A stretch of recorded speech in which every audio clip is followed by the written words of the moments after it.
Freudiana Radio, la voz psicoanalítica del mundo.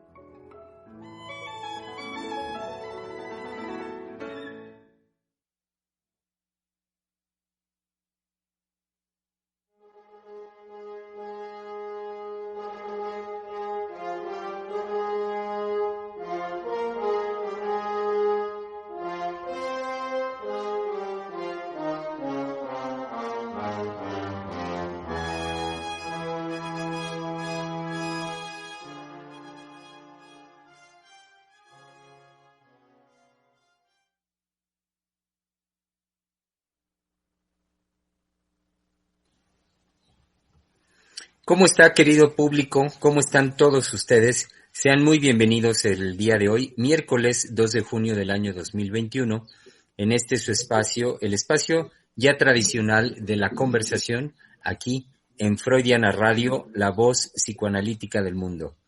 Y bueno, el día de hoy, como saben ustedes bien, siendo miércoles, es el espacio por excelencia donde abrimos esta posibilidad, también digámoslo así, oportunidad de volver a pensar.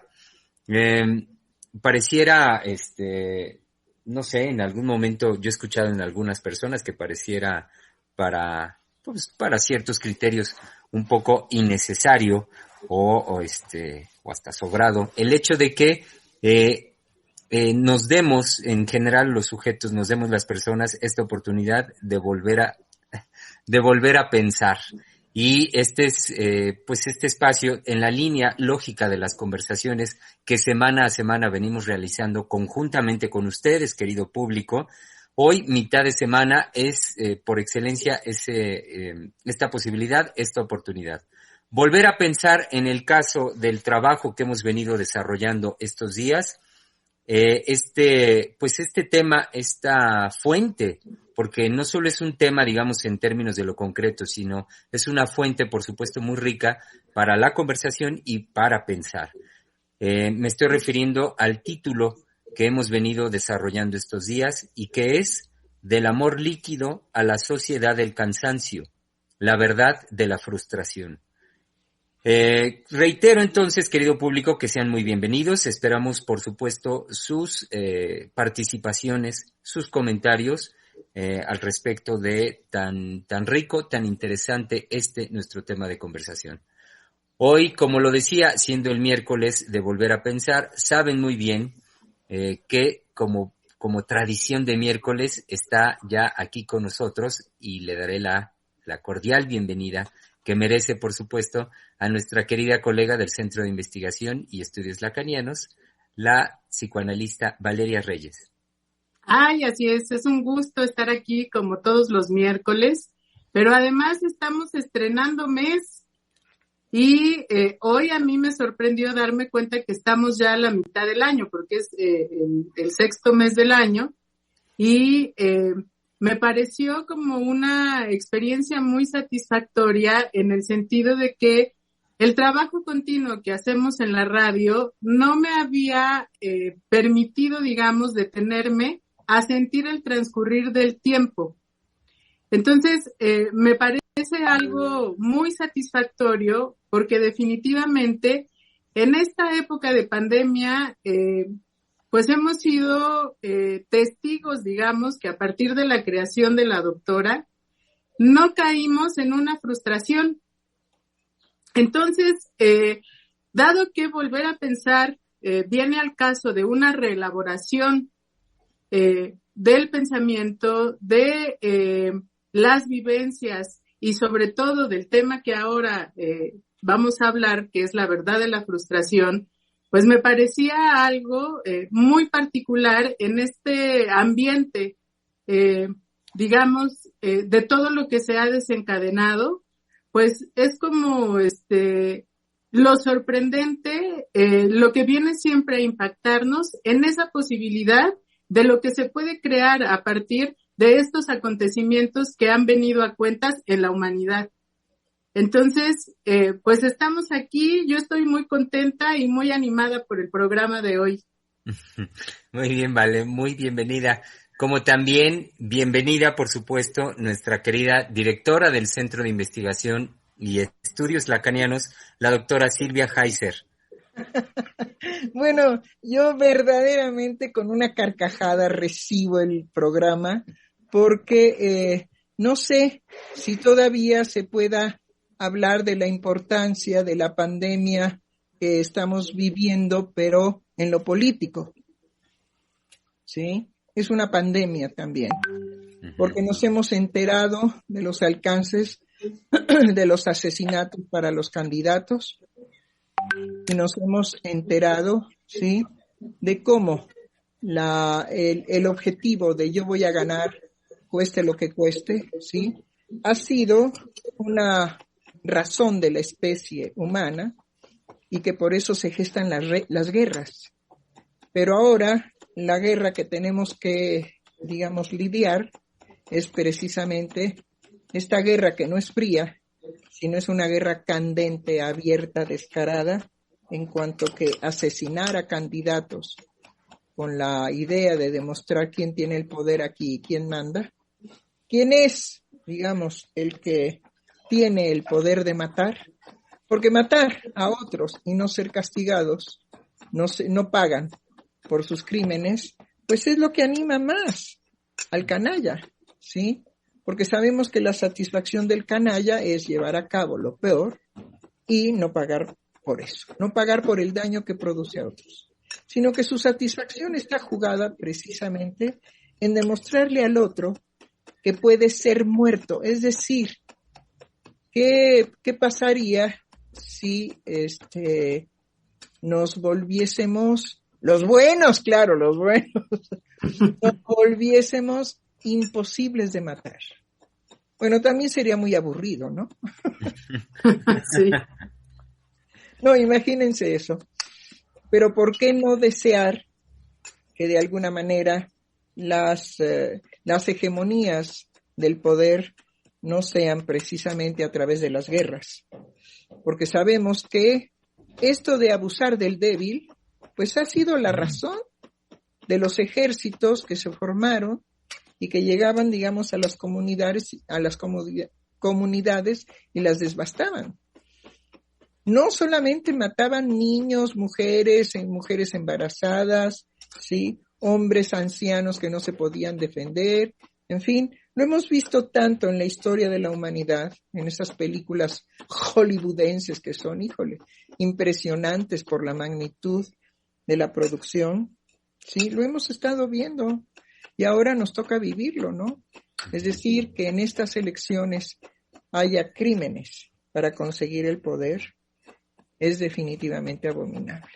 Pero bueno, ese pero bueno tiene que ver, pero bueno, no nos vencerán a aquellos que tenemos, ¿sí?, en alto el espíritu. Y esos son nuestros programas. Lo que pretendemos no es otra cosa que enaltecer lo que también es humano. Si bien es humano esa destrucción y esa hegemonía del poder, también es humano la creación, el arte, ¿sí?, la paz, el ver por los otros, el no escoger la muerte para adquirir el poder, el no ir a matar a familias enteras para conseguir lo que yo quiero. Y bueno, tenemos ahora digamos, en la silla de los acusados a Chinchunchan. ¿Cómo ven? A Chinchunchan lo tenemos, pero verdaderamente de ¿qué pasó? ¿No que habíamos pasado ya del paradigma de la inmunidad y ahora el virus le enseñó la lengua y le dijo, te equivocaste, Cupido? Las flechas que tiraste no eran para el COVID. Exacto. Y entonces, ¿yo por qué le puse Chinchunchan? Porque cuando empecé a leer su librito muy acertado en cuanto al tamaño, el número de hojitas, todo el prestigio de la academia, donde estudió, donde sigue dando clases de filosofía mentirosa, en fin, todo eso, ajá, sí. Digo, porque su libro fue la peor mentira por parte de la filosofía, ¿sí? Se fue a decir que el nuevo paradigma era neurológico, cuando las Ujú. enfermedades neurológicas a las cuales él se refiere existen desde hace siglos. Señor Chinchunchan, por favor, póngase a estudiar decentemente, ¿sí? Que la academia no lo cubra en sus mentiras o en sus falsas investigaciones. El cambio de paradigma, ¿sí? Cuando lo empecé a leer, el librito de ¿Pasa el ruido del bote? ¿Pasa el ruido del bote a ustedes? No. Sí, un poco. ¿Sí? ¿Un poco? Sí, Bueno. se oye como si estuviera batiendo algo. Eso sí. Sí, como machacando algo. Pues sí, estoy machacando precisamente algo que después del programa voy a tener que utilizar en la comida, pero bueno, me puedo aguantar. Pero para que vean cómo soy una mujer común y corriente, ¿sí? Es decir, puedo estar en un compromiso muy elevado en relación a lo psíquico, ¿sí? Pero también muy preocupada por lo que tengo que preparar después del programa. Y entonces me traje mi bote, para desbaratar lo que estaba yo, bueno, lo que voy a utilizar posteriormente, que está hecho piedra. Y entonces, pues aquí me pasan un recado y me dicen, se oye el ruido del bote. Bueno, si quieren lo quito o si no, pues que nos acompañe, como algo de lo real, que no puede ser. Bueno, pues estábamos en que Chinchunchan creyó que lo neurológico era el cambio de paradigma y que la depresión, la anorexia, la bulimia, ¿sí? El TDA, la bipolaridad, los trastornos del DSM, sobre todo, porque bueno, de ahí es de donde surgen, era ahora el nuevo paradigma. Algo que yo pensé al respecto es que después del coronavirus, todo eso está ausente. A nadie le interesa que se mueran las anoréxicas. Ni los niños inquietos porque ahora estuvieron apresados ahí en la casa, en sus casas, con sus papás. Y chueco derecho, aquello que tenía que haberse tramitado y que no se podía tramitar porque el niño iba a la escuela, júrenlo que al estar con los padres así fuerte, quedito y como fuera, algo de esa angustia se resolvió. Sí. Entonces, no todo lo de la pandemia ha sido negativo. Pero ahí depende indudablemente de las transformaciones inesperadas en los grupos familiares. A tener ahí a su escuincle, que le tiene que enseñar la O por lo redondo y la I por lo picudo, y pues muchos niños de inquietud básica, de ansiedad básica, pues es porque el sistema familiar, es peligroso para él, es amenazante, ¿sí? No le da seguridad amorosa. Entonces, TDA. Bueno, ándenles pues. Ni siquiera porque se puso en crisis el diagnóstico, digamos, que fue la panacea durante un tiempo, porque entonces los trabajadores en salud mental, porque son trabajadores en la salud mental, ¿sí? Sí.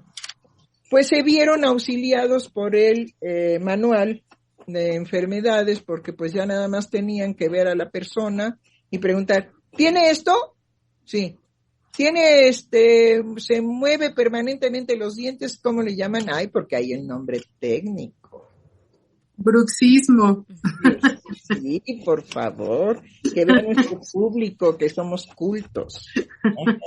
Ya ven que a mí no me gusta mencionar los términos que se usan, sí, médicamente, porque luego, pues, nuestro pueblo, hay un pueblo que esperemos que se conviertan en nuestros radioescuchas, aparte del público que tenemos, que es un público culto, indudablemente, interesado en el psicoanálisis también, pero también, digamos, tenemos a nuestros adversarios, que de repente por ahí vamos a decir que dicen estos estúpidos, porque bueno, los adversarios siempre ven a los otros como tontos, estúpidos, carentes, en fin, y entonces creen, como los conservadores, que por eso los pueden vender al mejor postor, ¿no? ¿Sí? Por 5 centavos te vendo la mitad de mi país, ¿cómo ves? ¿Sí? Y no soy un criminal y no soy un traidor a la patria. Simplemente, pues la realidad es que tanto pinche pobre, ¿para qué que lo queremos, no? Pues ahora, llévatelos, a lo mejor tú lo sabes usar, tú sabes qué hacer con ellos.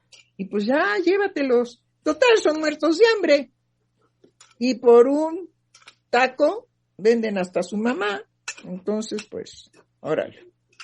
Aunque el pueblo, cuando nosotros lo conocemos y cuando estamos en contacto realmente con gente del pueblo, nos damos cuenta de que lo que dice López Obrador es cierto. Es un pueblo noble, es un pueblo inteligente, es un pueblo amoroso, es un pueblo limpio, es un pueblo trabajador. Y cuando no son limpios, pues es que no tienen recursos para el agua. ¿Sí? Y entonces la adaptación es impresionante. Es impresionante. No solamente en no poderse bañar o limpiar el cuerpo, sino son capaces de aguantar 10, 15 días sin comer. Y ahí están, esperando que algo caiga. Y cae. Bueno, con esto quiero decir que hay otra pandemia, la pandemia política que se está jugando en México en los momentos en que la gente es capaz de ir a matar candidatos que no les están haciendo nada, simplemente están luchando por estar, digamos, dentro del juego político. ¿Por qué no? Pues tienen derecho.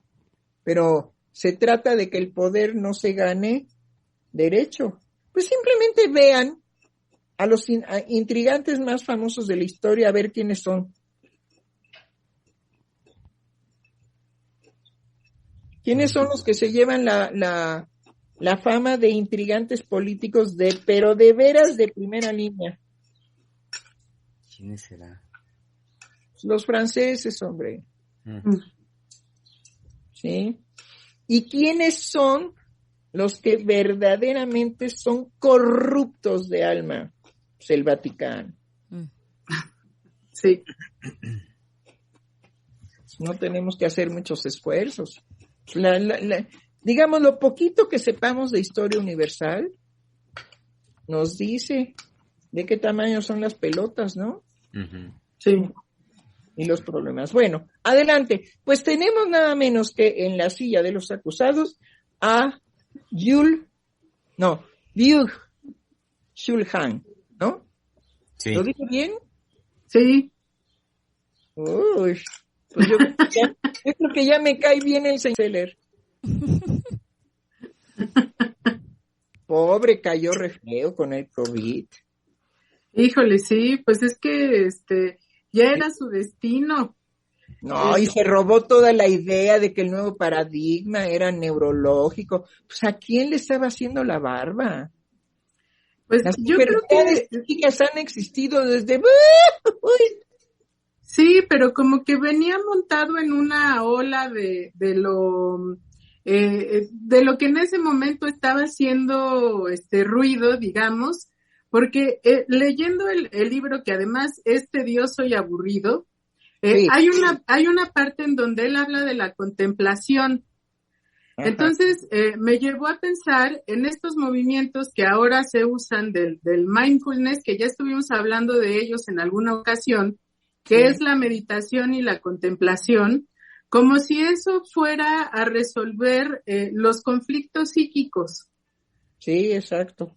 Entonces hay un momento en el que él toma como alternativa la contemplación, porque dice que desde la filosofía la contemplación es el recurso para la atención, porque para tomar ciertas decisiones que son importantes, no podemos hacer muchísimas cosas a la vez, no se puede dispersar la atención, porque eso provoca una alteración y produce ansiedad y produce todos los malestares que tiene actualmente la gente que trabaja intensamente, que son multitask.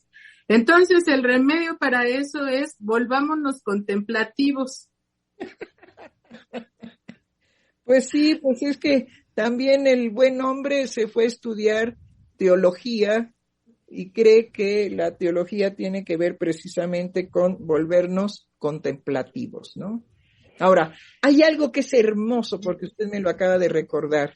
San Ignacio de Loyola forjó un ejército dentro de las órdenes religiosas y decía, seáis contemplativos pero en la acción. Ujú. Híjole, bravo por el santo. Pero pues ese fue el que Jules Chung-Hai no No leyó. ese fue el que se le escapó. Ujú. Sí, yo a veces, después de que leí su libro, me pareció como que estaba, pues, ¿cómo le dicen? Maiciado, ¿no? Sí, así parece. Políticamente maiciado. Como que estaba sirviendo a intereses de otra índole, ¿no? Que es también cuando sirve la academia, ¿no? Ujú. Ha habido, digamos, académicos serios que han publicado ciencia que no es ciencia, después están, digamos, en artículos mortis, se arrepienten y dicen que, bueno, que todo fue falso. Ujú. Pero, como tienen currículo académico, pues se les da crédito. En fin, donde quiera hay, digamos, gente que pretende adquirir un poder a mansalva. Sí, sobre todo creo que el discurso es ventajoso porque es muy similar al discurso de la psicología, que se mantiene en ese nivel superficial de la conducta, ¿no? Así es. Que pretende poner un remedio a algo a través de sugerir conductas que se puedan llevar a cabo, ya sea esta contemplación o sembrar plantas y tener un bello jardín para resolver aquello que inquieta psíquicamente a una persona.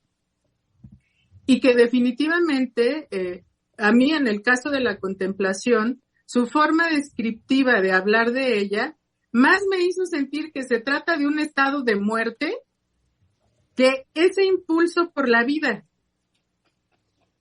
No, es que el impulso por la vida lo trata Freud desde la frustración. Claro. ¿Sí?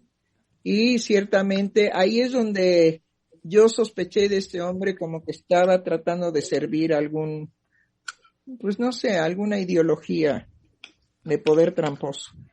Pues siguiendo, justo, me parece que siguiendo la línea de sus libros, pues es como un intento de traer, de refrescar, o hacer la apariencia más bien de que refresca la filosofía occidental con un baño de Oriente. Entonces, vaya, no hacen falta demasiados datos para darnos cuenta de esto que viene diciendo la doctora Heiser, ¿no?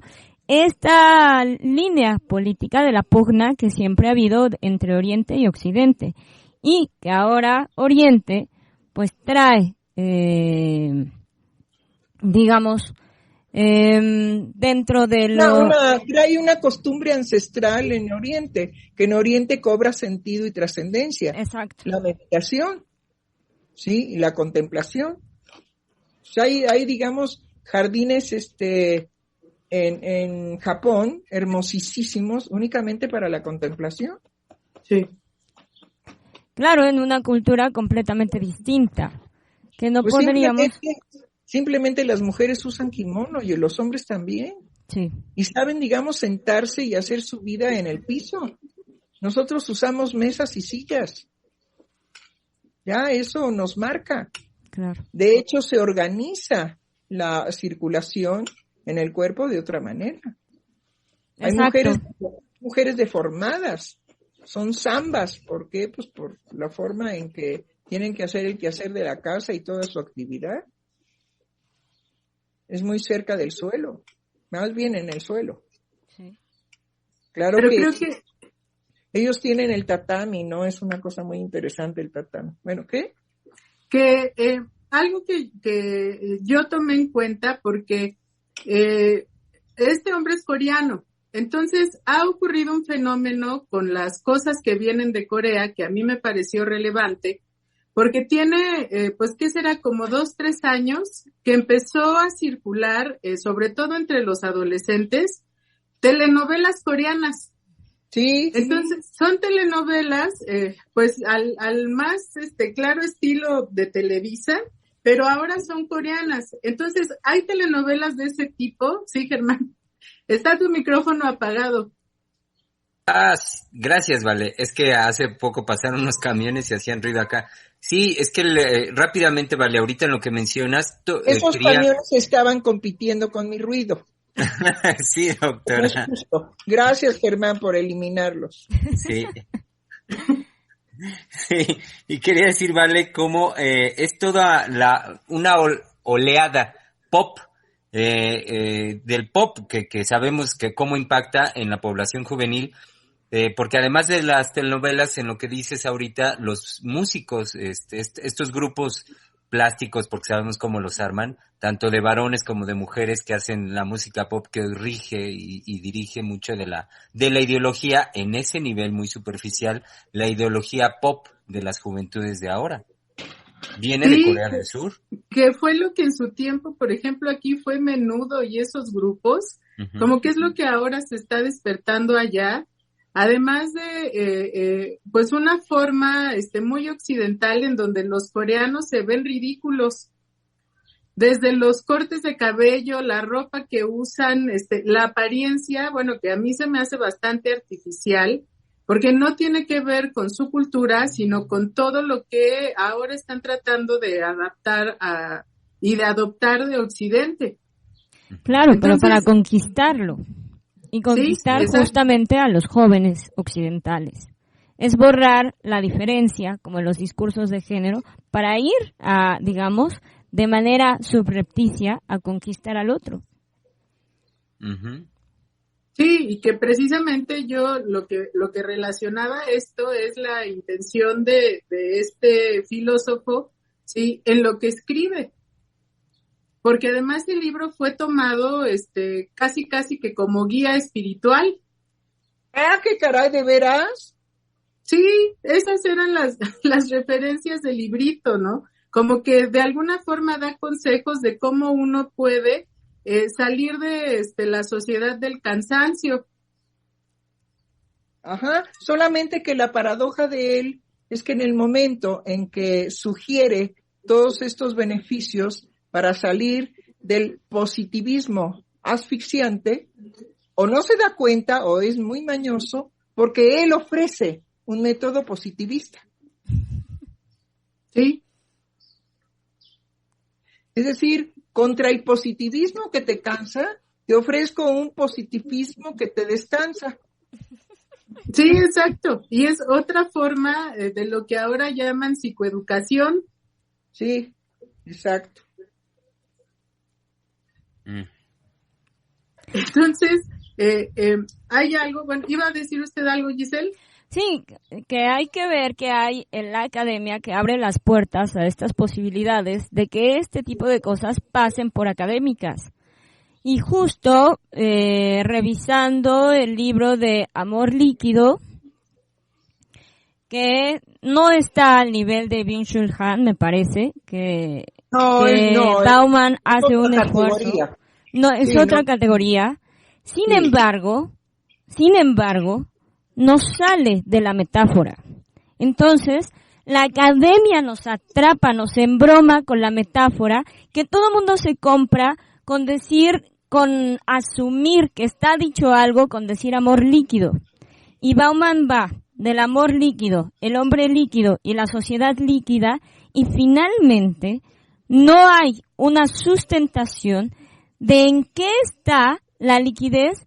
Digamos, él plantea las relaciones, pero las plantea como que la dificultad de relacionarse con el otro sería la liquidez de las relaciones, cómo se disuelven, lo cual no es así. No, sobre todo porque elimina precisamente toda la hegemonía, ¿sí? Es decir, que los vínculos se establecen por la posibilidad de la satisfacción erótica, ¿sí? Y él queda en un nivel descriptivo. Exacto. Exacto. Entonces, bueno, pues no deja de ser la psicología conductista, ¿no? Claro. Pero sí, no, es mucho más serio y más respetable Bauman que Chin Chun Chan. Definitivamente. Y bueno, ahora lo que tenemos precisamente para respuesta de todas estas cosas, tenemos la verdad de la frustración. Y bueno, podemos decirle al público en qué consiste precisamente la frustración. Y sobre todo, los dos aspectos de la frustración. La frustración que lleva al sujeto a la creación, que lleva precisamente por el aplazamiento de la satisfacción erótica pulsional, el sujeto tiene posibilidad de utilizar otras vías. Y esa otra vía es precisamente la creación científica, la creación artística, la creación espiritual. Hay que leer, hay que de verdad empaparse en tantas cosas bellas que están en los libros, ¿sí? Y que pues una lectura que debiera de volverse a tomar como algo que pudiera darle al pop, ¿sí?, una trascendencia, sería ver al Quijote como la lectura pop de nuestra época. Ay, bueno, eso es genial, doctor, eso que dice es genial, porque precisamente es tomar esta creación precisamente como lo que un ser humano puede crear desde la frustración. Así es, ¿sí? Es decir, ¿por qué el Quijote es el libro dentro de los libros, digamos, trascendentes para la vida del ser humano? Del ser humano, no del ser bestial. ¿Sí? El ser bestial, pues no, eso es punto y aparte. ¿Por qué el Quijote? ¿Por qué el Quijote alcanzó y sigue alcanzando precisamente esa posibilidad? Pues por aquello que llamamos ahora entre los jóvenes el pop. Uh-huh. Sí, sí. Y si y no, es que... bueno, usted que es pop, Germán, pues dígalo. Me hace pensar, doctora, como, por supuesto que, no sé, a lo mejor desde el rock and roll y posteriormente los Beatles, creo que sí, el nivel masivo que adquiere esta idea, este concepto del pop, para nombrarlo popular, si bien en ese momento creo que sí es un concepto que viene bien para nombrar ese fenómeno, la fenomenología de masa a partir del rock and roll. Sin duda creo que a partir de ello sí ha venido cayendo en una banalización del concepto mismo, de lo que puede alcanzar a nombrar el concepto mismo. No tengo la menor duda que se ha banalizado. Cuando usted ahorita pone como ejemplo al Quijote del pop, vuelve a poner, vaya, usted le vuelve a dar dignidad al concepto, eleva nuevamente el concepto en el sentido de que sí creo que puede ser al menos una idea o tal cual una palabra, un concepto que nos sirve para poder nombrar fenómenos a nivel de la masa y que dentro de ello hay aspectos en el orden de la creación, de la verdad de los sujetos que se dicen a través de ello. Y no nada más quedar nada más,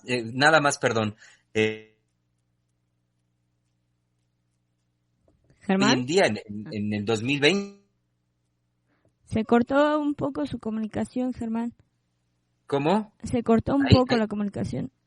¿Ahí ya estoy bien? Sí, ya lo escuchamos mejor. Entonces decía, doctora, usted vuelve a darle dignidad al concepto, en tanto que me parece que sí hay algo que puede alcanzar a nombrar de la creación y de la verdad de los sujetos en ese nivel de masa. Y que la banalización a la que me refiero, sobre todo ya en lo que va de este siglo, es como el concepto, y ya dicho así chiquito, el pop, pues es nada más para nombrar el fenómeno de la repetición en la conducta. Y entonces si se baila de una manera, si se canta de otra manera, si se repite una novela como lo decía Vale, bueno, pues he ahí lo pop sin ir más precisamente, digamos, si se baila de una manera, si se peina uno de determinada forma, si se viste uno de determinada forma, ¿no es el Quijote? Ujú. ¿No es el Quijote precisamente, bueno, y su acompañante en semejante animal, Ujú. más pop que eso? Ujú. Sí, por eso decía, doctora, que ahorita con este referente que usted pone, le devuelve dignidad al concepto. Porque sí, creo que lo que condensa el Quijote en el orden de la creación de la cultura popular, Eco. del sujeto de a pie, como bien lo dice también nuestro presidente, es una condensación riquísima de todo lo que los seres humanos gestamos en la vida cotidiana. Y todo lo que es digno de recuperar y de ser nombrado de la creación subjetiva en la cotidianidad. Así es. Entonces, tenemos un problema a resolver, ¿sí?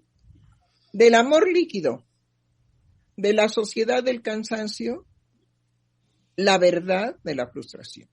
Uh-huh.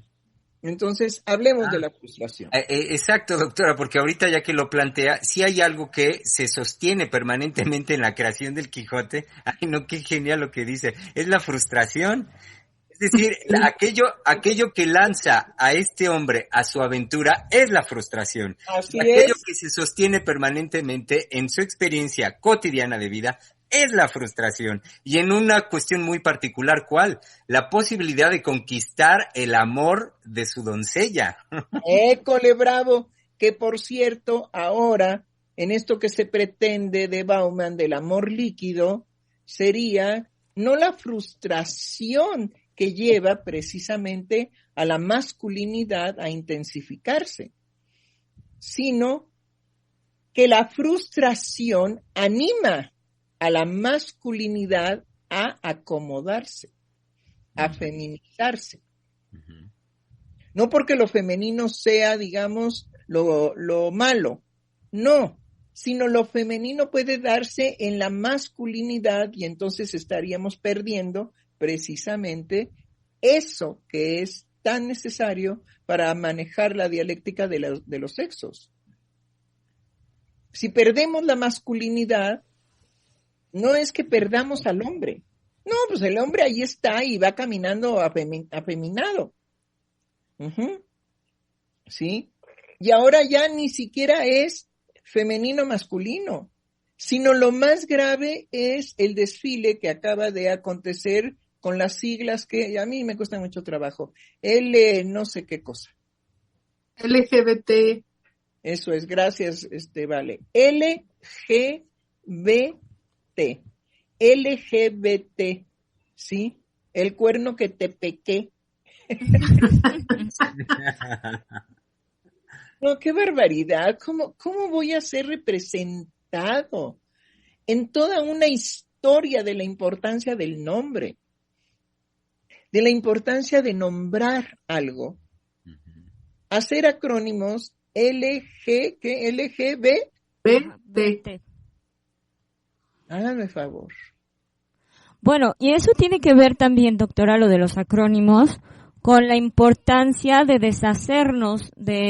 intentar deshacernos de un proceso tan importante como es la condensación, y en el esfuerzo en que hacemos al hablar es en condensación. Entonces, todo estos movimientos de acrónimos que vienen a partir, digamos, de una ideal de abarcarlo todo, de que la especificidad... Subráyelo. Ahí por lo menos, cuando encontramos los malos señalamientos y las pésimas descripciones de Chin Chun Chan, por lo menos en esa línea, él está destacando algo. Está diciendo, el aburrimiento viene por el exceso de quererlo abarcar todo. Todo. Y curiosamente lo que nos plantea lo psíquico es que gracias a la frustración, gracias a la imposibilidad de abarcarlo todo, ¿sí? Somos sujetos creativos y transformadores de nuestra circunstancia. Cuando eso ya no se da, porque nos unimos en masa con un acrónimo de, vuélvanmelo a repetir, miren, no lo retengo por rechazo. No por estúpida, sino por rechazo. ¿Cómo voy a nombrar a toda esa masa de seres capaces, de seres llenos de psiquismo, llenos de sexualidad frustrada, porque eso es lo que marchan. Sí, tenemos una sexualidad frustrada que no nos ha llevado realmente a la trascendencia, sino a la descendencia, a descender como desecho. Y como desecho queremos ser reconocidos. Exacto. Sí, justamente. Es que, de veras, ahí sí, y no se dan cuenta, y no se percatan. No. En la medida en que van ahí coqueteando con su cuerpo y enseñando el cuerpo de determinada manera, y ver a un hombre todo flacucho, sin senos, porque todavía, bueno, aquellos que van y se toman las hormonas y se transforman, y se ponen así como María Félix, pues de alguna manera resultan interesantes, pero estos que desfilan, hombres famélicos, flacuchos, con 2 pellizcos de pezón ahí en el pecho, que da vergüenza, porque eso, si fuera la expresión de la masculinidad, tiene otro valor. Claro. Pero es como anónimo, como un cuerpo anónimo. No, pues es genial lo que dices tú. Un cuerpo que está signado y significado por L, T. ¿Sí? Sí. Por Dios. Sí, dan pena, dan lástima. Producen misericordia de tomarlos, digamos, con toda una red de esas que salen en las películas de ciencia ficción, que cae una red gigantesca y entonces toma a toda una comunidad de seres humanos y se los van a llevar a los monstruos que los necesitan, porque resulta que los monstruos son tan necesitados que tuvieron que venir a esta pinchurrienta tierra a tragarse a los humanos. Ay, bueno, no. De veras que se quiebran la cabeza con las películas malas de ciencia ficción. No. Y entonces, bueno, pero una red de esas, ¿no? Que les cayera encima y entonces los lleváramos verdaderamente al paraíso de los acrónimos, porque existe un paraíso de los acrónimos. Entonces ya serían no desecho humano, sino significados, es decir, signados y significados por el acrónimo. Claro, y en esto que decía, doctora, del reconocimiento, de ser reconocido como desecho, me hizo pensar en una novela que llegó a mis manos hace poco, que se llama Desierto Sonoro, y viene, digamos, de una mujer que fue mexicana, pero gringa, a fin de cuentas, esto me lo señaló la doctora, ella radica en Nueva York, y entonces uno lee la contratapa y ya sabes de qué va a tratar la novela.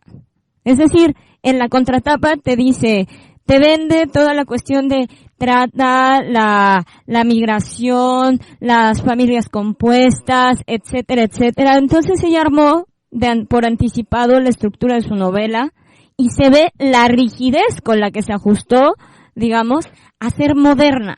Moderna en ese sentido, ¿no?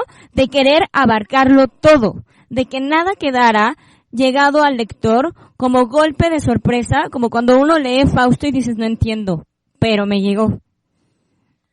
Es decir, tiene que ver con eso. Y Fausto, digo Fausto porque Fausto es una obra que para poderla entender, para poder adentrarse, digamos, a lo que verdaderamente está transmitiendo, porque uno lo puede leer de una forma y de otra, pero es por la riqueza, digamos, cultural que está impregnada esa obra. Pero no se trata de que lo diga todo en la obra, como esta mujer pretende en esta obra Desierto Sonoro, y ya habíamos tenido por aquí un personaje que nos había dicho su fórmula de creación, ¿no? Unir lo que más te gusta con algo que te parece asqueroso. Y ya tienes una nueva creación. Como si ese vaciamiento fuera verdaderamente, está en la línea de el ser reconocido como desecho. Entonces bueno, tenemos impregnado. Aquí inmediatamente lo que usted me evocó con unir lo bello con lo asqueroso, ¿sí? Pues sería muy bueno preparar a otra comunidad XHTP. ¿Con el Vaticano? para que recogiera, digamos, como limpieza de las calles, recogiera todo el excremento que van dejando, cada vez menos, pero que va dejando los perritos que salen a pasear, y que los dueños de alguna manera la dejan adrede, ¿no? Ajá. Uh-huh. Entonces, que se recogiera toda esa mierda de perro, pero no con los aparatitos especiales que han salido, las bolsas, los guantes, el recogedor, no, sino con la lengua. Eso sí que es unir lo bello con lo asqueroso. Claro. Claro. Bueno, dicho de otra forma, es lo que pretenden, en estos desfiles. Es decir, dignificar y ratificar su indignidad en cuanto que son desecho humano, y ellos protestan, ¿sí? Gozosamente, que eso es lo grave. Protestan desde un gozo perverso, ¿sí? Reconociendo que son desecho humano y que quieren imponer ese desecho, eso que los otros rechazan, imponérselos y ponerlos a recoger mierda de perro con la lengua. Uh-huh.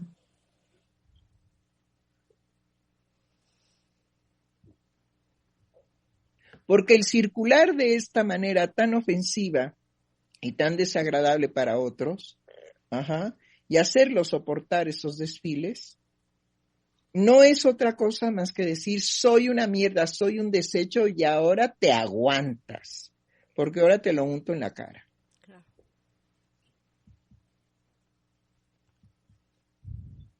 Sí, yo creo que parte del silencio que se produce es porque la imagen es muy clara con lo que ellos movilizan y con la pretensión que tienen de, como dice usted, doctora, embarrarnos en la cara el que son desecho. Sí, que además no son desecho provocado por ninguna persona social, sino que simple y sencillamente la respuesta en contra de una forma de manifestación erótica es insoportable, es insoportable. Uh-huh. No nace de una ideología, nace de una repulsa natural que tiene el ser humano cuando ve algo asqueroso. Es decir, fue lo que usted me inspiró cuando hablaba de nos hacen aceptar la combinación, ¿no? Exacto. De lo hermoso con lo asqueroso. Exacto.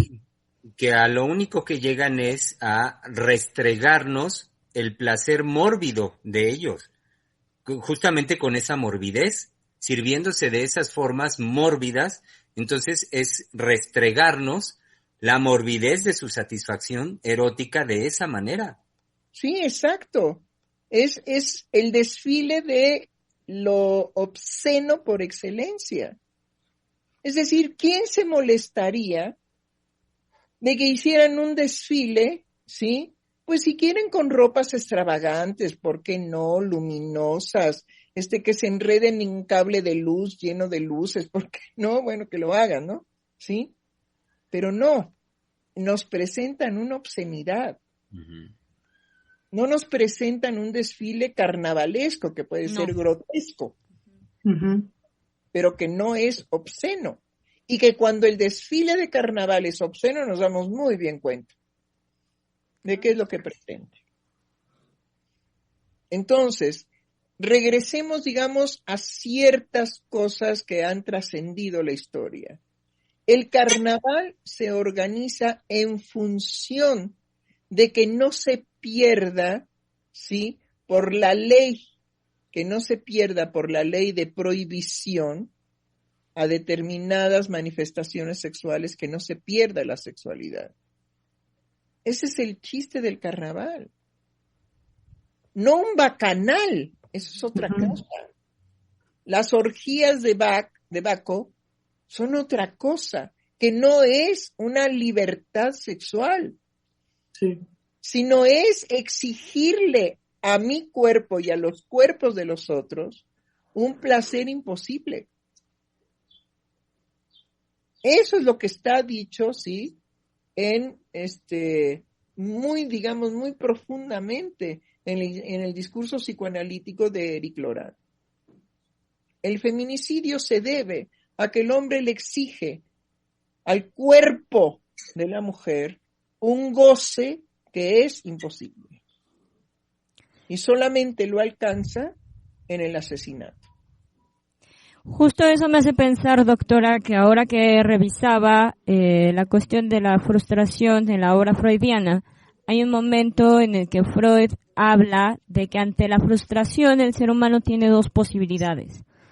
Uh-huh. Una, sublimar la meta sexual de la satisfacción, y la otra es esperar a arrancarle a la realidad efectiva la satisfacción libidinal.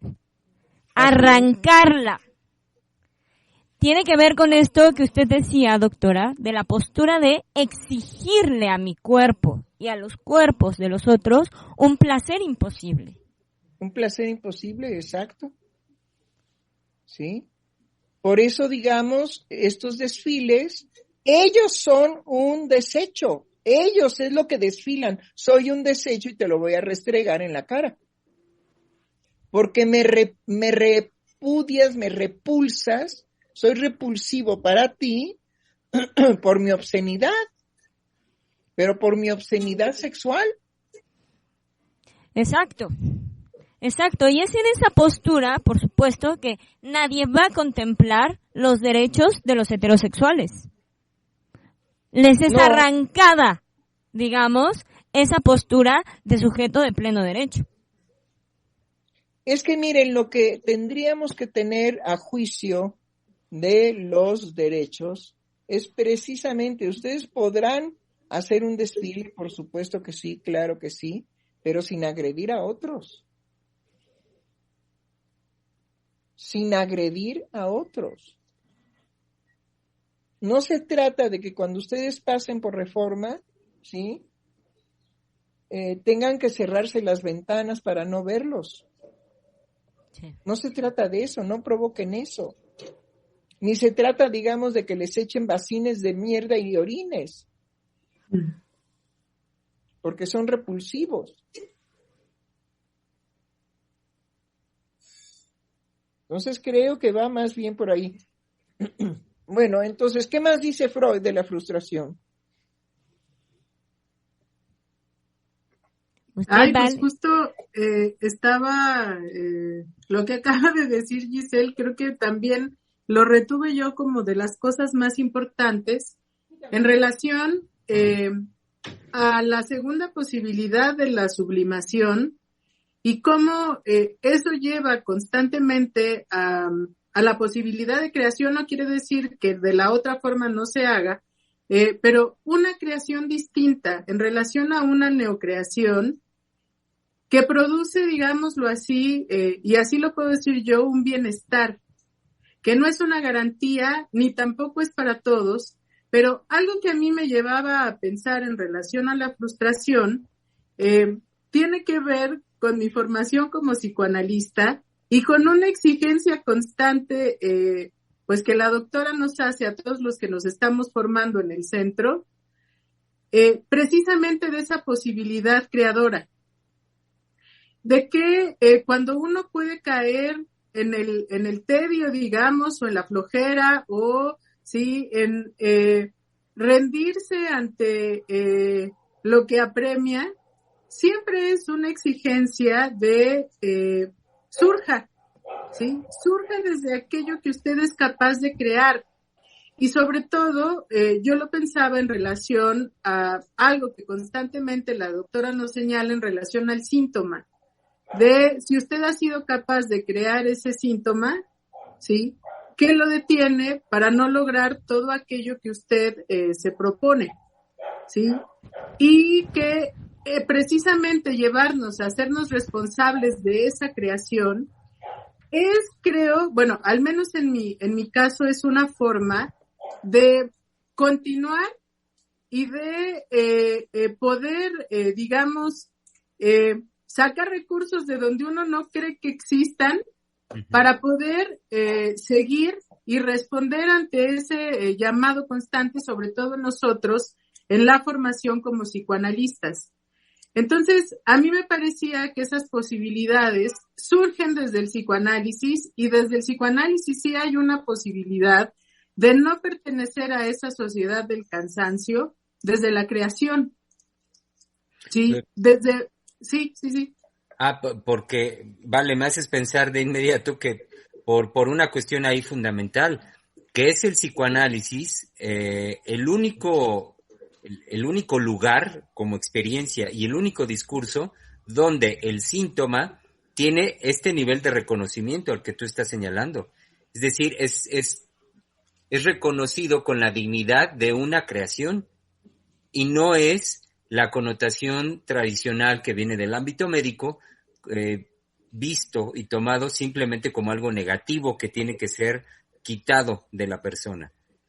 Claro, sí, sino es la creación por excelencia del sujeto, como una satisfacción sustitutiva a aquello que se frustra.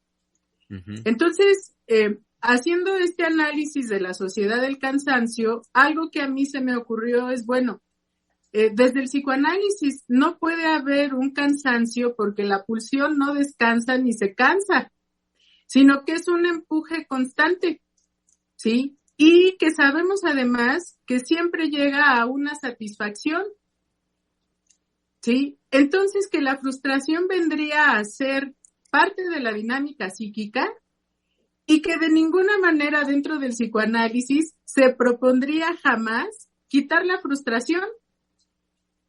¿Sí? Al contrario, creo que viene a ser, ¿sí?, precisamente lo que hace un impulso para las posibilidades creativas de cada uno.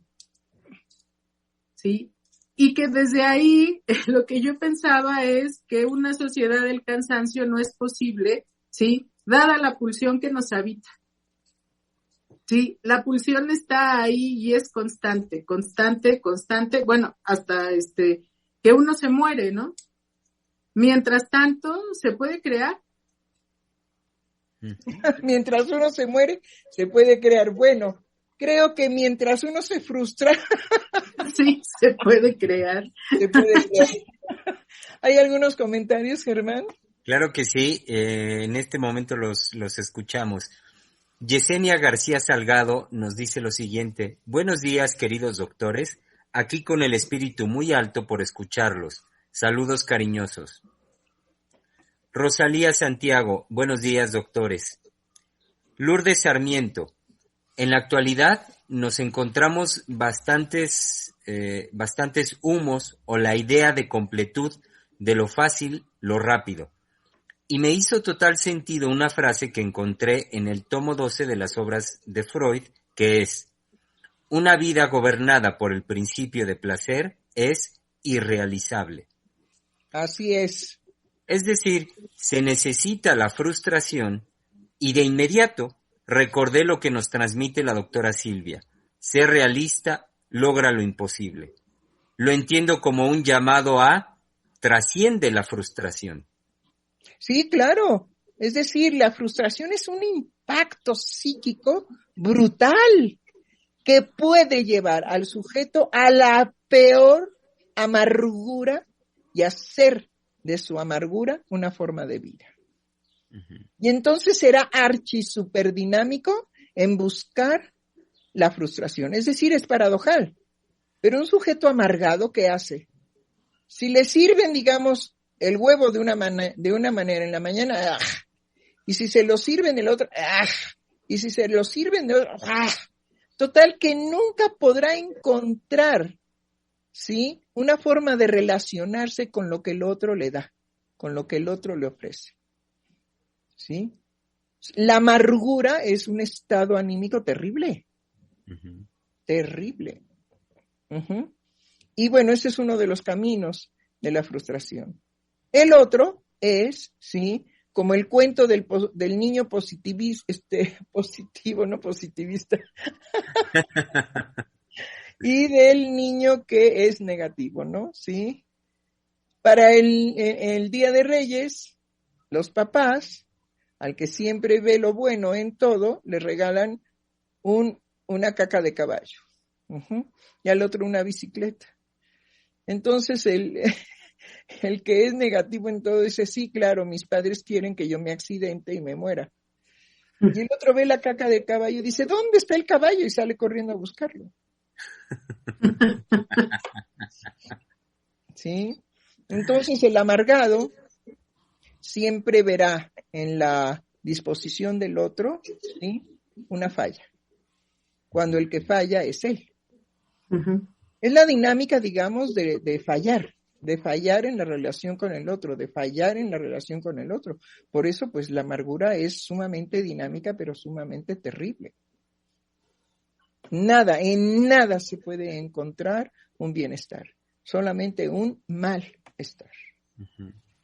Y es un sentimiento intenso, además apasionante y apasionador. Es decir, domina al sujeto de una manera terrible. Y el último comentario hasta este momento que hemos recibido es por parte de Hilda López, que nos dice: buenas tardes, los escucho y se me vienen tantas ideas, desde como lo que sucede en nuestro país en lo político, hasta lo que circula en las redes, en tanto los afectos sexuales de los sujetos.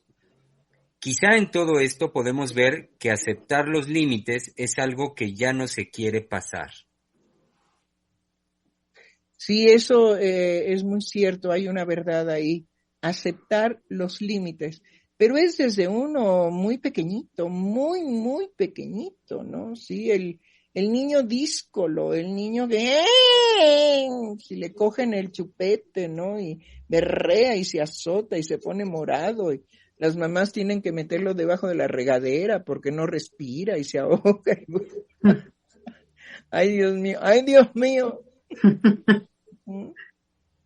Y antes las buenas señoras decían, 2 nalgadas y se le quita lo morado.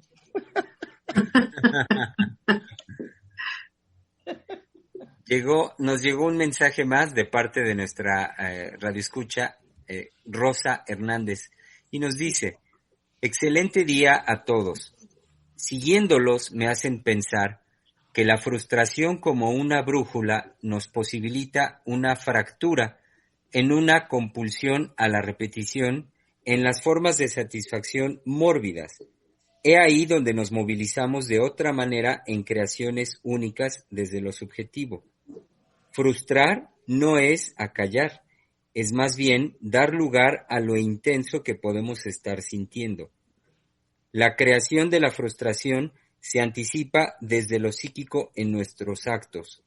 Abrazos cálidos a todos. Sí, linda reflexión de Rosa Hernández, siempre nos acompaña con sus reflexiones y es muy enriquecedor. Gracias, Rosa.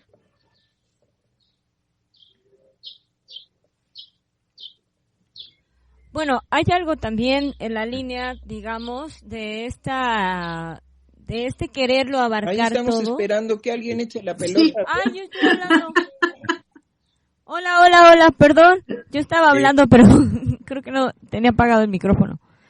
Que justo lo que les quería decir es que, o sea, en esta línea de quererlo abarcar todo, tiene que ver con cómo el sujeto se protege en su omnipotencia. En esta fórmula que veíamos de juntar lo bello con lo asqueroso, y también la fórmula académica de no soportar el vacío que nos presenta una época al no saber nombrar qué está aconteciendo con los sujetos, sino inmediatamente hacer una metáfora de amor líquido. Es decir, llevarlo a la expresión de una materialidad que ciertamente el amor no tiene. Y menos en la manifestación, digamos, en la dificultad de la creación, de gestar el amor en las relaciones entre los sujetos de nuestra época. Entonces, Entonces, frustración tiene también que ver con esa fractura de la omnipotencia. Entonces, en la academia, lo que se estila, a lo que se lleva, es a los sujetos a que queden encadenados, digamos, en una metáfora en donde no se dice nada. Y no se dice nada porque se circula una metáfora. Yo he escuchado muchos decires, correr el decir al respecto del amor líquido, pero ningún análisis serio de qué realmente está trabajando Bauman ahí. Sino se cree que con decir amor líquido se ha abarcado, digamos, la verdad que Bauman pudo alcanzar al respecto del amor, lo cual tampoco es así. No, porque habla, digamos, de la pérdida de los vínculos, que es lo que se volvió líquido, y que cuando trata precisamente algo tan fuerte como puede ser la pasión del amor, ¿sí? Exacto. Indudablemente que se le olvida que son tres. Es la pasión del amor, la pasión del odio y la pasión de la ignorancia. Exacto. ¿Sí? Entonces, nos quedamos en la pasión del amor y nos falta una de las pasiones importantes del espíritu y del ser. La pasión de la ignorancia. Que moviliza precisamente al ser humano no solamente a quedarse estático en su pensar, sino en realizar, ¿sí? Lo pensado, a lo que lo pensado lo empuja. Claro, ¿sí? y es ahí, pienso, que justo en ese, digamos, estar frente al vacío, en donde uno no tiene garantía de lo que se va a producir, de lo que uno mismo va a producir de sí mismo, que sería más bien arrancarse, en lugar de estar apostando a arrancarle a la realidad objetiva, la satisfacción libidinal, es arrancar de uno mismo. Eso es lo que tiene que ver con la creación verdaderamente, pero es lo insoportable también de estar en esa incertidumbre del vacío.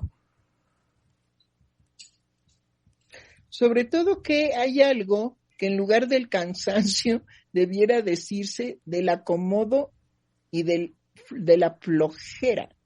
Es decir, anteriormente, cuando éramos pequeños, ¿sí? Anteriormente, no se permitía que el niño fuera flojo. Sí. Es decir, no vamos a fomentar tu flojera, ¿sí? Y había niños realmente flojos que decían, ay, no tengo ganas de hacer lo que me mandas, ¿sí? Y entonces los padres eran muy claros, no, eso no te gusta porque eres flojo, pero eso se quita. Y se quita precisamente haciendo lo que no te gusta. He ahí la dinámica de la frustración. Y sí, los padres no necesitaban a Freud. Eran así de efectivos. ¿Cómo se te quita la flojera? Pues haciendo lo que no te gusta. Es que no me va a gustar nunca, no le haces, lo tendrás que realizar. Y allí iba el escuincle.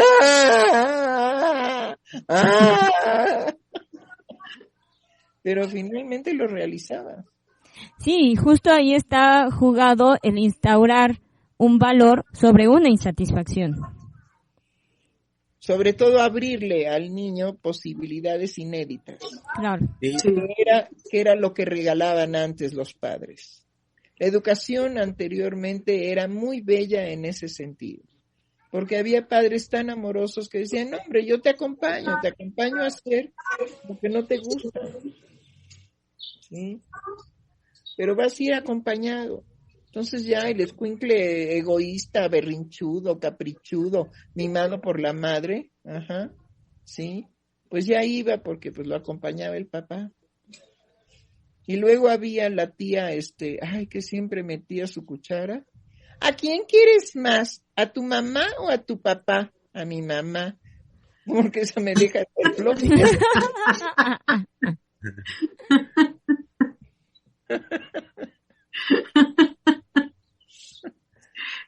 Sí, la tía intrigante, venenosa, ¿no? La que va y descompone toda la labor del padre, ¿no? Por cierto, hermana del papá, ¿no? Sí. Sí.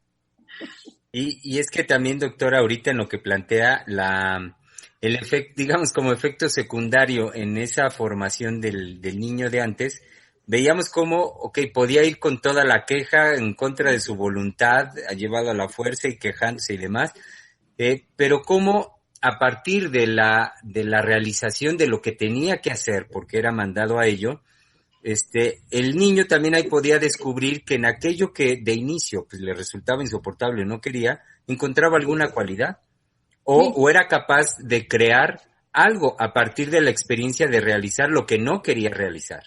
Sí, y la compañía del papá, que era pues amorosa, era muy importante, muy, muy, muy importante, porque entonces el padre le enseñaba que aquello que no se quería hacer, acompañado de otro que lo quiere, que lo ama, podía ser un gran descubrimiento.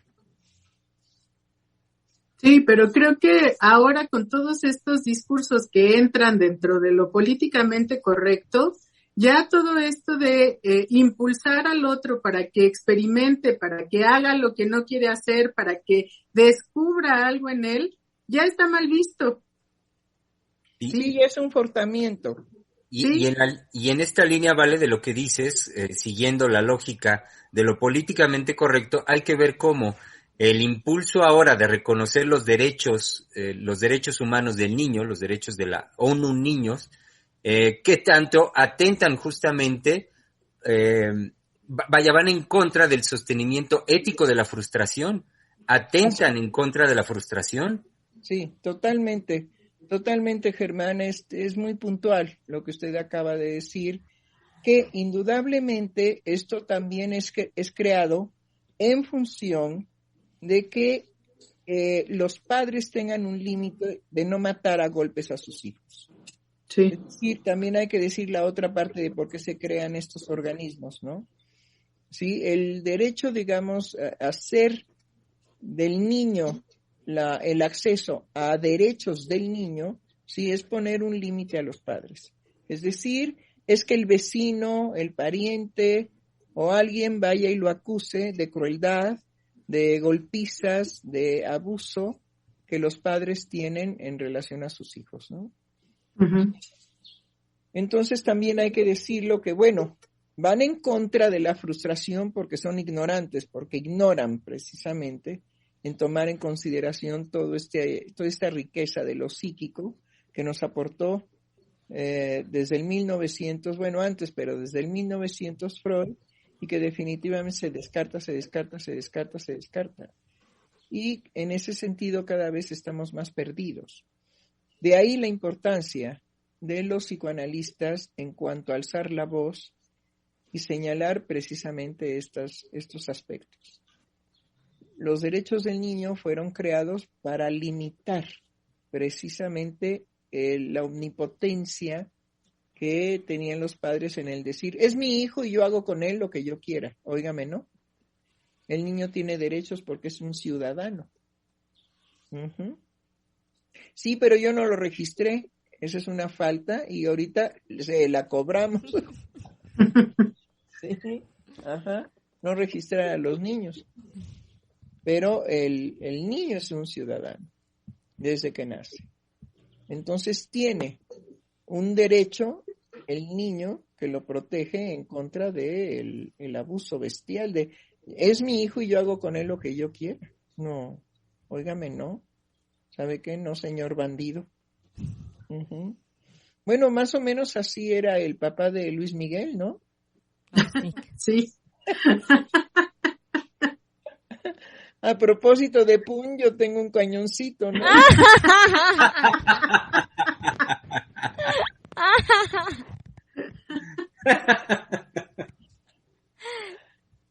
Así es, mis queridos. Bueno, entonces volvamos a esa verdad de la frustración. Freud nos invita, nos convoca y nos devela que definitivamente sin la frustración el ser humano no detendría nunca el impulso a satisfacer la brutalidad de la moción pulsional. Porque la pulsión es acéfala. Sí. Ujú. Entonces, es muy, muy radical que precisamente las leyes también y la sociedad. Freud es muy claro, dice, sin frustración no habría posibilidad de generar sociedades. Ujú. Ujú. Él lo dice más fuerte porque dice, sin represión no hay cultura. Ujú. Entonces hay que reprimir los aspectos pulsionales que son bestiales, porque son acéfalos, ajá, para poder crear otras vías de satisfacción, que no sea la más instintiva, la más animal en la especie. Bueno, ¿qué más, mi querida Vale? ¿Qué más anduvo hurgando por ahí? Ay, pues algo muy interesante, justamente en esta idea del coreano, de que estábamos en la época de lo neuronal, ya que habíamos pasado lo bacteriológico, porque según él, gracias a los antibióticos, habíamos creado una inmunidad. Y bueno, yo lo cuestionaba en el sentido de que cuál inmunidad, si en este tiempo nos damos cuenta que la inmunidad depende de lo interno del sujeto, que es la situación en la que nos colocó el coronavirus. Entonces, me fui a investigar las muertes en las pandemias que ha habido. Bueno, realmente solo ha habido 2 pandemias mundiales y las demás han sido epidemias. Y en relación a las muertes, la peor ha sido la pandemia española. Sí. La del cólera no la alcanzó. Del cólera, doctora, solamente hay 800,000 muertos.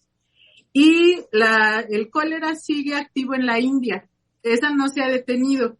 Pero en total han sido solamente 800,000 muertos. La peor fue la de España, que fue la gran pandemia del siglo XX, y que justamente en 2 años, de 1918 a 1920, hubo de 50 a 100 millones de muertos.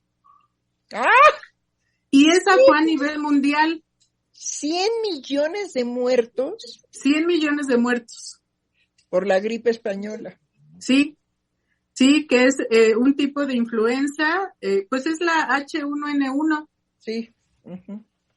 Y hay otro dato que también supera las muertes del coronavirus, porque actualmente con el coronavirus no hemos llegado a los 4 millones de muertos. Estamos en 3 y cachito. Pero hubo una, por ejemplo, que esto fue en el año del año 165 al año 180, que se llamó la peste de Antonino o plaga de Galeno. Y no se sabe bien a bien la causa, pero se cree que fue viruela o sarampión. Y ahí hubo 5 millones de muertos y fue en Asia Menor, Egipto, Grecia e Italia. ¡Ah! La cultura por excelencia. Sí. Entonces, ha habido de la muerte negra, que es la peste, fueron de 75 a 200 millones en Europa, Asia y África. 200 millones. Sí, de fallecidos. Ay, oiga, esa es como la más chiquitiguau, ¿no? Sí, y así se le conoce la muerte negra, y fue del año 1346 al 1353. 200, a ver si entendí bien, 200 millones de muertos. Sí. Nosotros somos 120 o 122, ¿no? 126 en todo México. Ah. ¡Qué barbaridad! Uh-huh.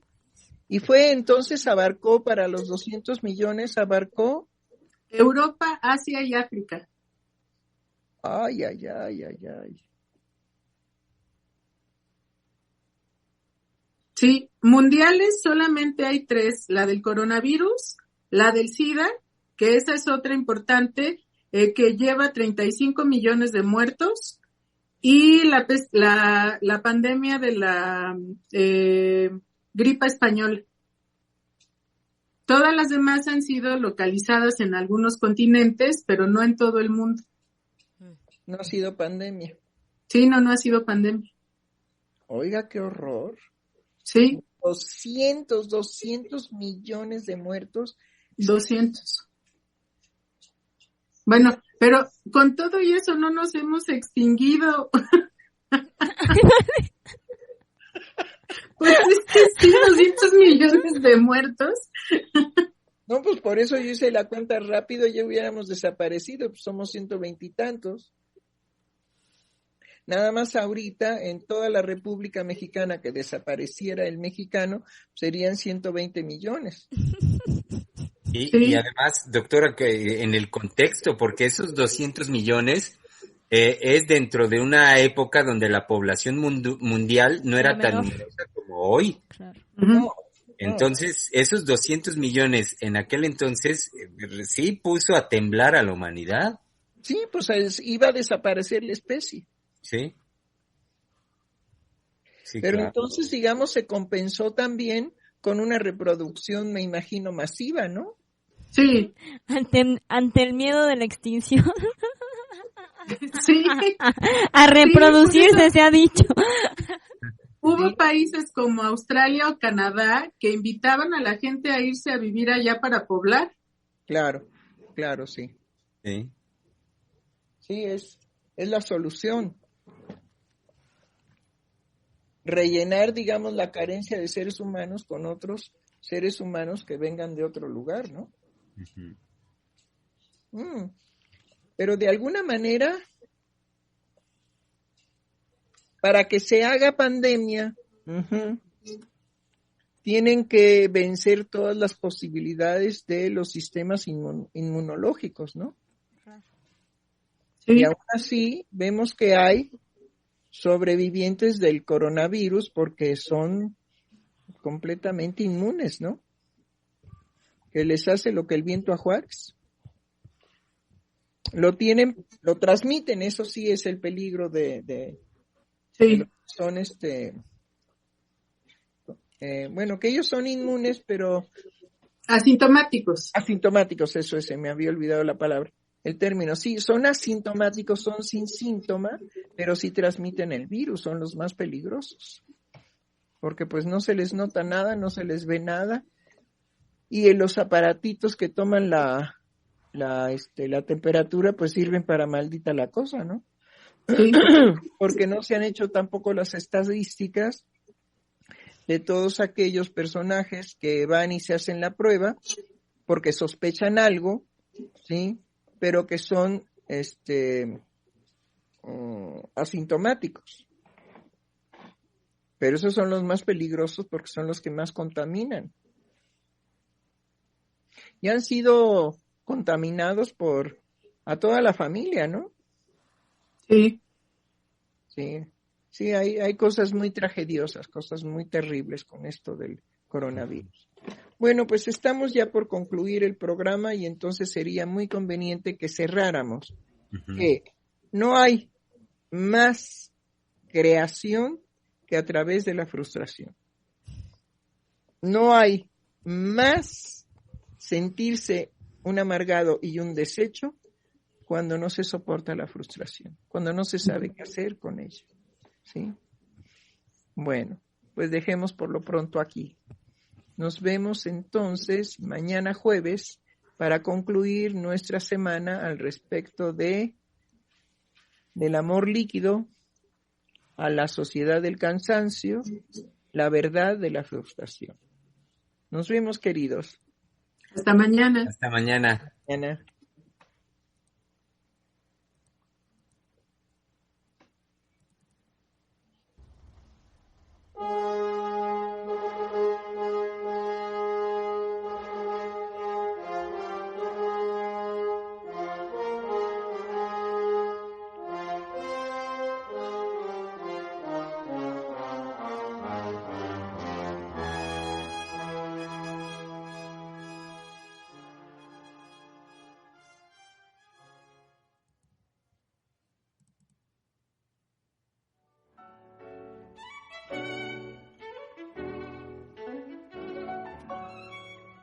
Freudiana Radio, la voz psicoanalítica del mundo.